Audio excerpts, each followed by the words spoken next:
I grew up, my mom brought us up on her own. My father left us when I was 8, so my mom brought me and my older brother up on her own. We came from a very modest background. My family didn't have any money. My mom actually didn't even have a job when my dad left. But you know, her focus was her 2 boys. She's a very hardworking Jewish woman. We're a Jewish family, and she'd do anything for her kids. So my mom, when we found a job, she pushed us very hard and was very supportive. I went to Princeton University undergraduate. My mom thought education is very important. I worked my way through Princeton. I was a short order cook. I was a campus security guard. At Princeton, I met my wife, Cheryl. I'm 39 years old. I've been with my wife for 19 years. After Princeton, I worked in finance. I then went back to Harvard Business School and got my MBA. And after Harvard, I became an entrepreneur. For the last 10 years, I've had my own companies. In 2000, I had a company called Altschuler. I founded a company called Altschuler, which provided back office services for large corporations, various clerical functions. Then that was headquartered in New York, where I was based. We had about 500 people in the United States, and we had employees all around the world. I sold that business in 2006 and started another company called Cloud Blue. And Cloud Blue is an electronics recycling company. And we recycle old IT equipment for large companies. So we go to large corporations, insurance companies, credit card companies, and we recycle their old computers, printers, and servers. If we can, we refurbish the equipment and resell it as working units. If that's not successful, we then break it down to the commodities, the plastics, the metals, the glass, and we sell those to smelters and refiners. So nothing goes to landfill. We don't send the old waste overseas. It all gets handled here domestically. We've got 14 locations around the U.S., and we've got 250 employees. So I've never been involved with politics my entire life. And this is something that I thought was important because 3 years ago, my wife and I had a life-changing event. My son Noah was born. And anybody here who's a parent, grandparent knows, once you have children, suddenly what becomes most important is their future. So in the past, it was all about the businesses and creating jobs, but now it's about making sure that Noah could grow up in a world that I was proud of. And America has been very good to me. I've lived the American dream, and I want to ensure that the country still gives people that opportunity, that it's a true meritocracy, that the private enterprise and the free market thrives here. And when I look and see what's happening right now in the country, I'm very conservative. There are a number of different issues, and I'll just touch on a couple of them, and then I know the time is short. I looked at the national deficit, $13.6 trillion, $1.6 trillion on an annual basis. And in the past, we've had a history in America of sacrificing for our children, and making sure that future generations had a better chance than we did. But now we're doing the exact opposite. We're actually spending away our children's future. And my son, who is 3 years old and barely toilet trained, owes the government almost $100,000 as a citizen. So that's just not right. And we need to do something about cutting spending and just being responsible. We look at the healthcare bill. My wife Cheryl's a doctor, she's a pediatrician in the community. So we understand how important healthcare is, and frankly, there needs to be reform of healthcare. But what got passed was a blatantly partisan bill that didn't meet the needs of the community. And I think overwhelmingly folks in the 1st Congressional District and around the country didn't think it was the right bill, but yet that bill passed. I'm very concerned about the President's foreign policy. I'm a staunch supporter of Israel. I have a lot of family that lives in Israel. And I think we're on very shaky ground now. Some of the worst ground that the American-Israel relationship is in much worse shape than it has been in the past.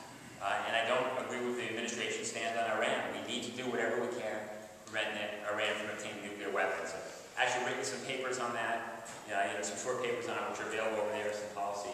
So 1 minute left to go. So sort of based on these and other issues, the fact that here on Long Island, jobs are in short supply, the cost of living is so expensive, and as your kids grow up and graduate from college, they really don't have the option to stay here. A lot of people are getting up and leaving because they can't afford it.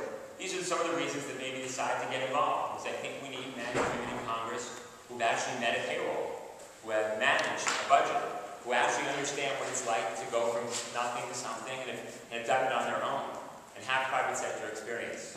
So that's when I decided to run for Congress. It's been a terrific experience. We have over 650 volunteers. We had a tough primary battle. We came out there, with a nice lead, and now, as I said, I'm a Republican and conservative candidate. So I think together, if we all unite, we can not only win back this congressional seat, but more importantly, take back America and really bring us back to some of the fundamental values that made America so great, and and also ensure that the private sector can thrive. Thank you very much.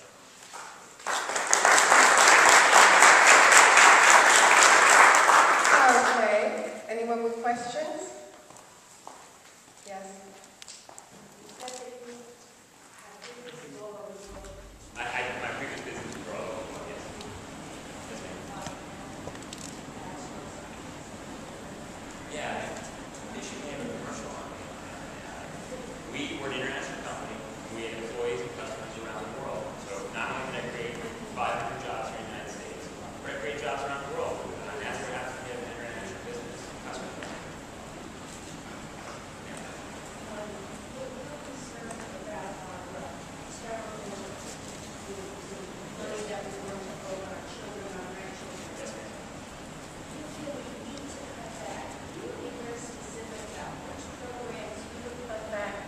That you're so concerned about, since you haven't been in Congress and you haven't been active in politics before this.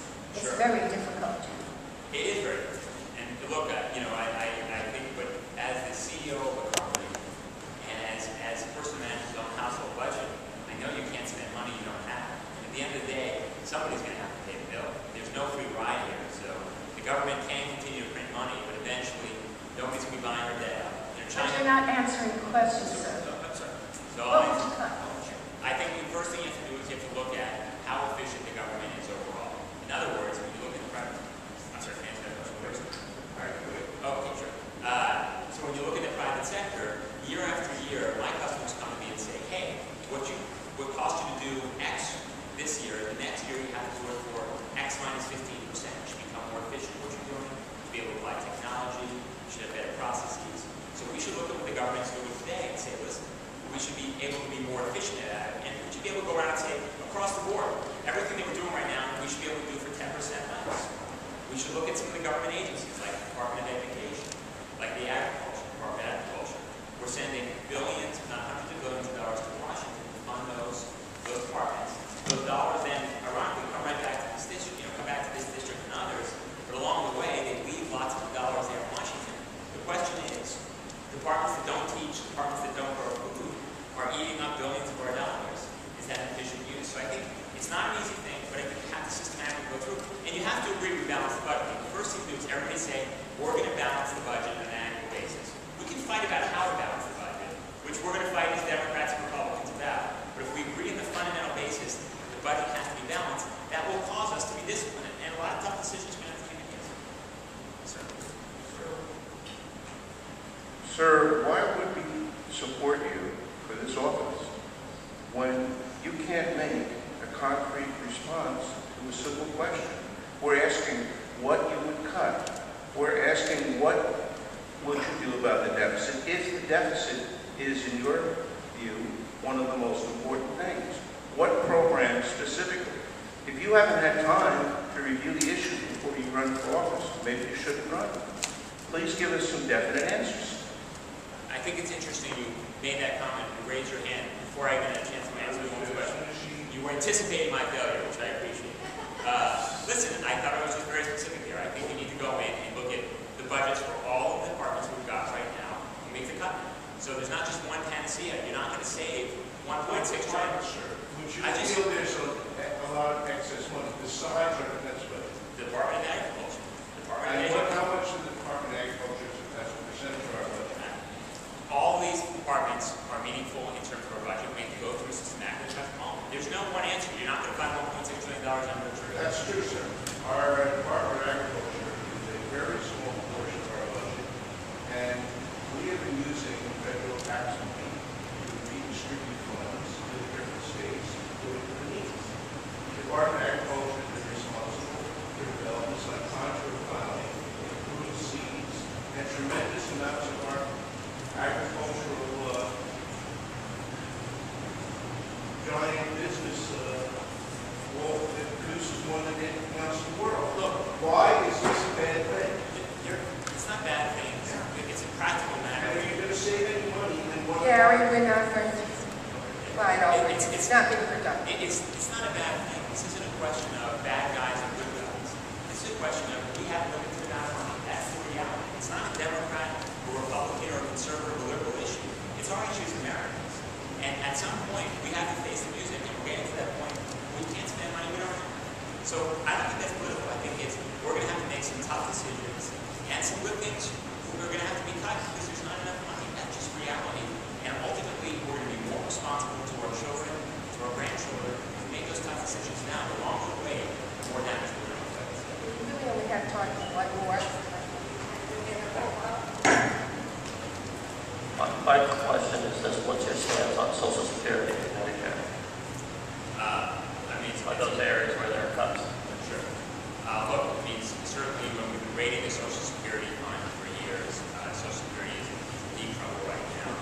Somebody was asking me before about the lack of possible increase in the whole issue in the last couple of years. So, and it's likewise with Medicare, we've got a serious problem right now where it's going to eat up a huge portion of our GDP. Also with the healthcare bill, you're seeing a lot of doctors now are actually opting out of Medicare because they can't afford the reimbursement rates. So we're going to have to go in and try to, we're going to have to try to fix both of them. Social Security is a promise that we made to our senior citizens, but we're running out of money. We're going to have to look at different options to figure out how we're going to fund it sufficiently. Likewise with Medicare, again, it's eating up more and more of our budget. We have to find ways to provide those services at the same time, doing the way that we can actually afford it. So is your commitment to keep the or not? My commitment is certainly to keep Medicare and Social Security. Thank you, Randy. Thank you.